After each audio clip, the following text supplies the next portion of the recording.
नमस्कार, मी अशोक मुरुमकर. काय सांगता मध्ये आपलं स्वागत.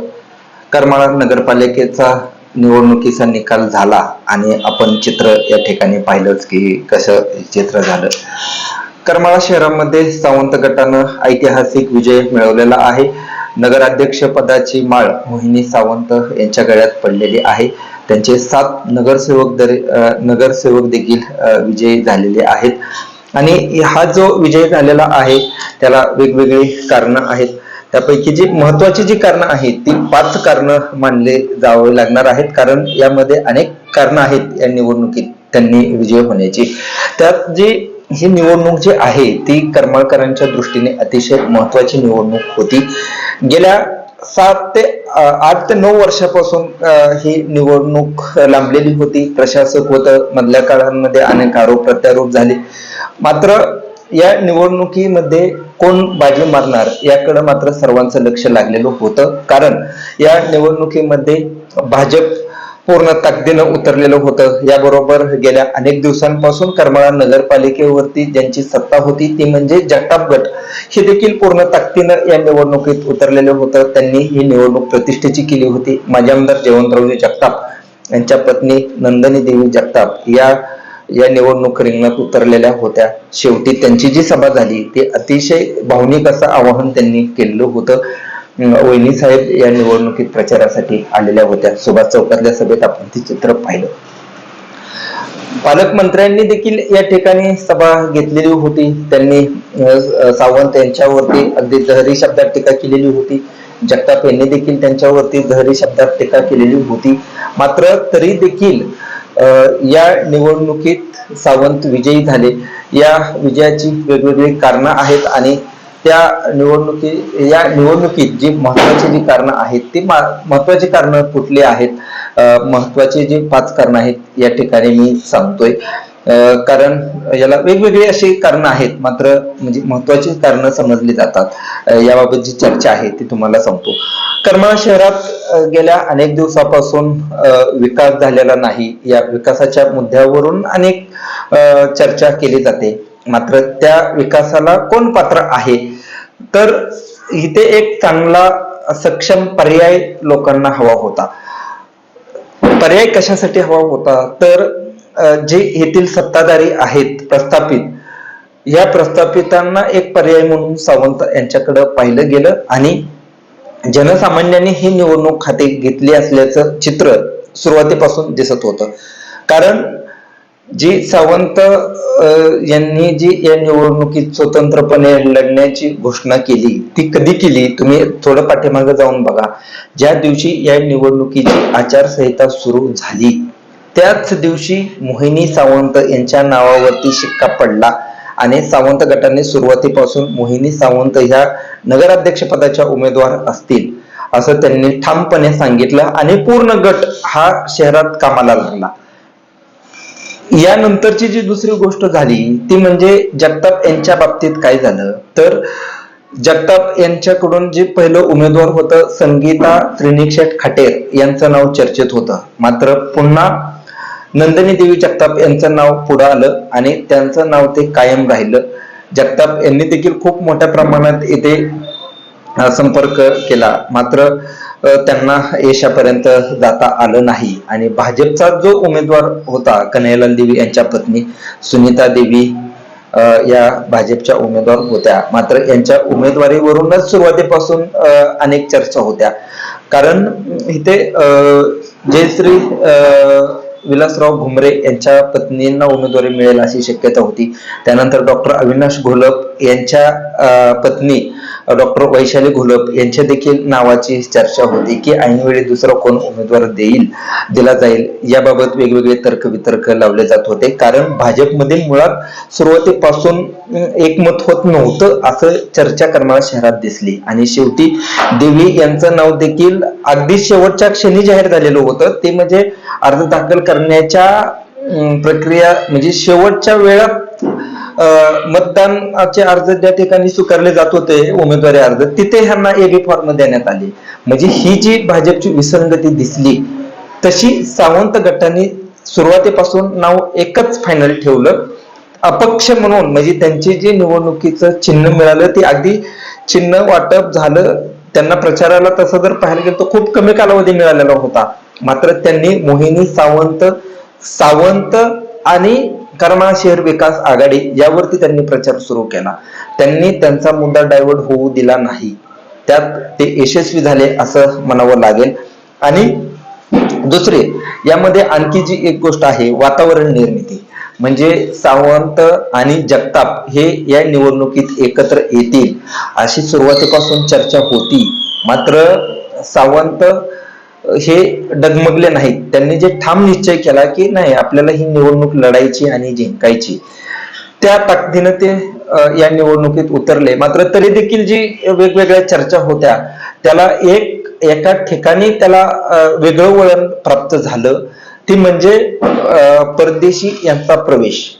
कारण प्रभाग क्रमांक 5 मध्ये शिवसेनेचे उमेदवार माजी नगराध्यक्ष वैभवराजे जगताप यांना उमेदवारी दिल्यामुळं परदेशी कुटुंबीय नाराज झालं. त्यांनी बंडखोरी करून सावंतांकडे प्रवेश केला.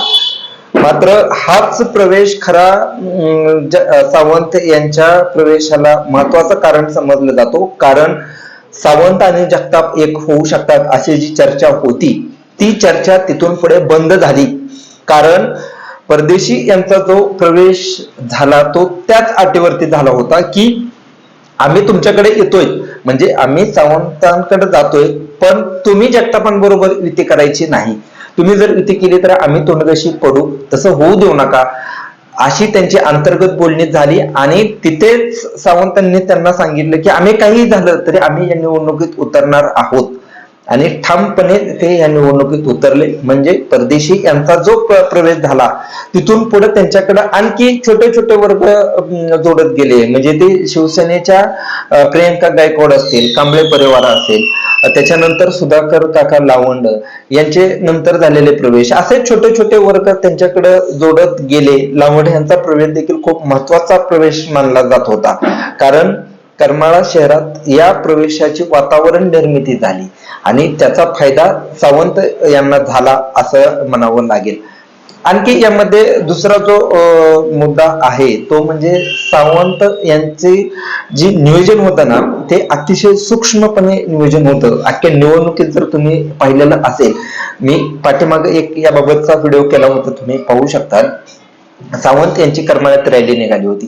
ती रॅली एवढी भव्य रॅली होती, भव्यच म्हणावी लागेल. कारण विधानसभा निवडणूक, त्याच्यानंतर करमाळ म्हणजे लोकसभा निवडणूक, या ज्या निवडणुका होत्या त्याच्यातली सर्वात मोठी रॅली ही होती. मी त्यावेळेस असं म्हटलं होतं की विरोधकांची सावंतांनी झोप उडवली आहे. अजूनही तो व्हिडिओ आहे. कारण त्यांच्याकडे जी या रॅलीमध्ये सहभागी झालेले जे घटक होते ते छोटे छोटे घटक होते, पण त्यांचा तो मतदार होता. म्हणजे जे सावंतांना सुरुवातीला दुर्लक्षित केलं जात होतं, त्यांना हिणवलं जात होतं की सावंत हे प्रभाग क्रमांक 1 आणि प्रभाग क्रमांक 2 मध्येच राहतील. मात्र त्यांनी प्रभाग क्रमांक 1, प्रभाग क्रमांक 2 हे त्यांचा बालेकिल्ला तर अबाधित ठेवलाच, पण प्रभाग क्रमांक 10 मध्ये सुनील बापू सावंत यांच्या पत्नी स्वतः या निवडणुकीत उतरल्या आणि त्या या ठिकाणी विजयी झालेल्या आहेत. ही देखील खूप महत्वाची बाब समजावी लागेल. कारण तिथल्या दोन्हीही जागा सावंत गटाच्या आलेल्या आहेत. तिथे देखील त्यांचा विस्तार झाला. त्यानंतर प्रत्येक प्रभागातली जर आकडेवारी पाहिली तर प्रत्येक ठिकाणी त्यांची आकडेवारी ही वाढलेली आहे. ह्याचा त्यांना फायदा झाला आणि त्या ठिकाणी त्यांचा विजय झाला असं म्हणावं लागेल. आणखी यामध्ये त्यांची कौटुंबिक जर बाब जर बघितली, ही बारकाईने बघण्यासारखी बाब आहे. सावंत परिवारात आता जी सध्या मार्गदर्शक म्हणून काम पाहतात ते म्हणजे विठ्ठल आप्पा सावंत यांनी पूर्ण नियोजन या निवडणुकीत पाहिलं होतं. प्रत्येक घटकाशी ते बोलत होते. त्यांनी विश्वास दिला की आम्ही तुमच्या बरोबर आहोत, काहीही होऊ द्या, आम्ही तुमच्या बरोबर आहोत. म्हणजे ज्या वेळेस पालकमंत्र्यांनी करमाळा शहरात येऊन साम दाम दंड भेदची भाषा वापरली, त्यावेळेस असं वाटत होतं की ही भीतीचं वातावरण तयार होतंय की काय. मात्र त्याच वेळी सावंत यांनी त्यांना सर्व समाजाला विश्वास दिला आणि तो त्यांच्याकडे आकर्षित होत गेला. त्याचं वातावरण निर्मितीत देखील फायदा झाला. म्हणजे त्यांच्याकडे झालेले प्रवेश असतील, त्यानंतर त्यांच्या झालेल्या सभा असतील, त्याच्यानंतर त्यांच्या झालेल्या रॅली असतील, यामध्ये ते वातावरण दिसत होतं आणि ते वातावरण त्यांनी शेवटपर्यंत टिकवलं. त्यामुळे देखील हा त्यांचा विजय झाला असं म्हणावं लागेल. यामध्ये किंग मेकर म्हणून ज्यांचा उल्लेख केला जात आहे तो म्हणजे सुनील बापू सावंत. ह्यांनी जी सुरुवातीपासून ह्या निवडणुकीत बारकाईने लक्ष घातलं. सुनील बापू सावंत असतील, त्यानंतर संजय सावंत असतील, त्यानंतर ऍडव्होकेट राहुल सावंत असतील, ह्या तिघांनी या निवडणुकीत खूप महत्वाच्या भूमिका बजावल्या. ऍडव्होकेट राहुल सावंत हे आदिनाथ सहकारी साखर कारखान्याचे संचालक आहेत. त्यांचा देखील स्वभाव आपल्या सगळ्यांना माहिती आहे, कमी बोलणं पण कामाचं बोलणं. त्याच्यानंतर पप्पू सावंत यांच्यावरती करमाळकरांचा खूप मोठा विश्वास आहे. ते सर्वात जास्त मतांनी करमाळ्यात विजयी झालेत नगरसेवक पदावरती. त्यांना कामाची जनसामान्यांमध्ये जी त्यांची प्रतिमा आहे ती स्वच्छ प्रतिमा म्हणून त्यांच्याकडे पाहिलं जातं. आणि सुनील बापू सावंत यांनी पूर्ण करमाळा शहरात कुठला गट आपल्याकडे येतोय, कुठल्या लोकांना आपण काय बोललं पाहिजे, यावरती त्यांचे बारकाईने लक्ष असल्याचं दिसत होतं. आणि त्या तिघांच्याही नियोजनात म्हणजे साधी पंचायत समिती असेल, जिल्हा परिषद असेल, विधानसभा असेल, लोकसभा असेल, त्याच्यानंतर कारखान्याची देखील निवडणूक, सावंत कुटुंबीय हे प्रत्येक निवडणुकीत खूप बारकाईने लक्ष घालतं. स्वतः उमेदवार असल्याप्रमाणे ते प्रत्येक निवडणुकीत उतरतं आणि त्याचाच प्रत्यय या निवडणुकीत देखील आला. पूर्ण कुटुंब एक असल्याचं त्यांनी दाखवलं. प्रत्येकाला म्हणजे त्यांच्या एकतर करमाळा शहरात हे जे नातेवाईक हे जे आहेत सगळे एक परिवारच समजला जातो. इकडं फंड, त्याच्यानंतर गोलप, हे सगळे एकमेकाचे नातेवाईक आहेत आणि त्यात त्यांना आकर्षित करण्यात हे सावंत कुटुंबीय हे तिघ भाऊ एकच यशस्वी झाले असं देखील म्हणावं लागेल. यात हनु सावंत यांचा देखील उल्लेख करावा लागेल. यांनी एकत्रितपणे त्यांच्यात कुठेही विसंगती होऊन दिली नाही. प्रत्येकाने आपापली जबाबदारी पार पाडली, त्यामुळे देखील हा विजय त्यांना सोपा झाला असं म्हणावं लागेल. आणखी एक जो ह्याच्यातला महत्वाचा मुद्दा आहे तो म्हणजे करमाळा शहरातील दलित आणि मुस्लिम हा जी वर्ग आहे तो सावंत गटाकडे गेला. कारण जगताप यांचा जो बेस वोटर, पारंपरिक वोटर आहे तो म्हणजे मुस्लिम आणि दलित हा जे मतदार जगताप यांना आकर्षित, त्यांचा बेस वोटर आहे, पारंपरिक मतदार आहे, तो मात्र ह्यावेळी डायव्हर्ट झाला.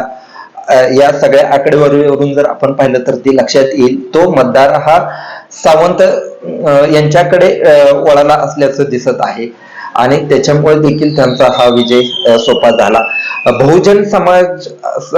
बहुजन समाजाचा आधारस्तंभ म्हणून सावंतांकडे पाहिलं जात होतं. अनेक ठिकाणी तर त्यांच्याबाबत वेगवेगळ्या चर्चा केल्या गेल्या की एक गोरगरिबांचं कोर्ट म्हणून देखील त्यांचा अनेक ठिकाणी उल्लेख झाला आणि त्याचा देखील यांचा या निवडणुकीत त्यांना फायदा झाला. ही निवडणूक जनसामान्य माणसांनी हातात घेतली होती असं चित्र दिसत होतं.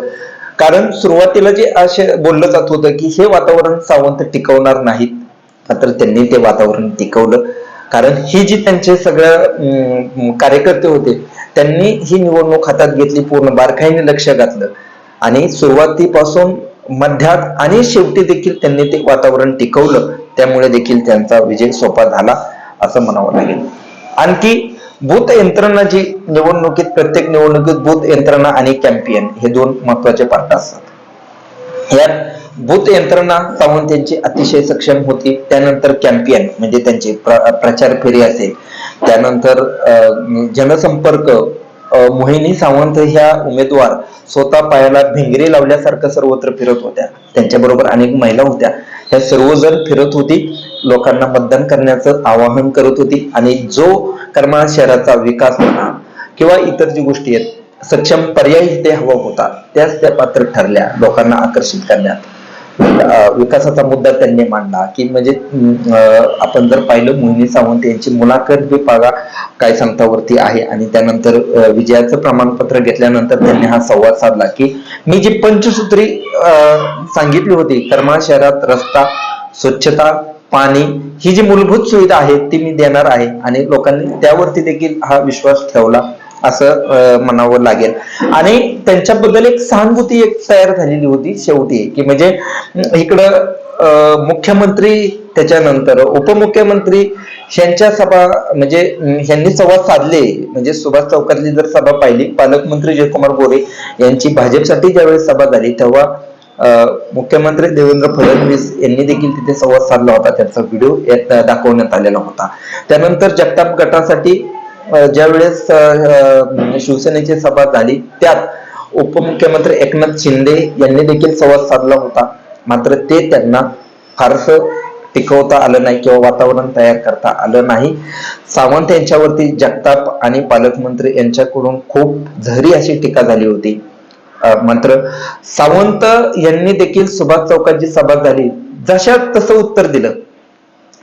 भाजपवरती ते बोलले नाहीत. अजून तुम्ही बघा, ते भाजपवरती फारसं बोलले नाहीत, कारण कदाचित त्यांना हे माहिती असावं की सावंतांना म्हणजे त्यांचं जे भाषण होतं ते भाषण जर बारकाईने पाहिलं तर त्यांनी जी टीका केली खूप कमी, म्हणजे त्यांनी फक्त उत्तरच दिली. जगताप यांना जशा तसं ते बोलले. आणि त्याच्यानंतर पालकमंत्र्यांना देखील त्यांनी असं उत्तर दिलं होतं की डॉक्टर बाबासाहेब आंबेडकरांनी सर्वांना समान अधिकार दिलाय आणि आम्ही निधी कसा खेचून आणण्यासाठी आम्ही आणतो, असं म्हणून त्यांनी एक प्रकारे उत्तर दिलेलं होतं. आणि या सर्व ह्याच्यात ते यशस्वी झालेत असं म्हणावं लागेल. या सर्व मध्ये तुम्हाला कुठला मुद्दा महत्वाचा वाटतो हा मला कमेंट बॉक्स मध्ये सांगा. मात्र सावंत यांनी जो हा विजय मिळवलेला आहे तो कौतुकास्पद आहे. विजय हा कुठलाही कौतुकास्पदच असतो. मात्र इथं प्रस्थापितांच्या विरोधातली लढाई होती आणि ती लढाई सावंत यांनी जिंकलेली आहे. 7 नगरसेवक आणि 1 नगराध्यक्ष यामध्ये त्यांचा हा विजय झालेला आहे. हा व्हिडिओ तुम्हाला कसा वाटला मला कमेंट बॉक्स मध्ये सांगा. आणखी तुम्हाला याबाबत जर कुठला मुद्दा वाटत असेल तर तो आम्हाला कमेंट बॉक्स मध्ये सांगा. धन्यवाद.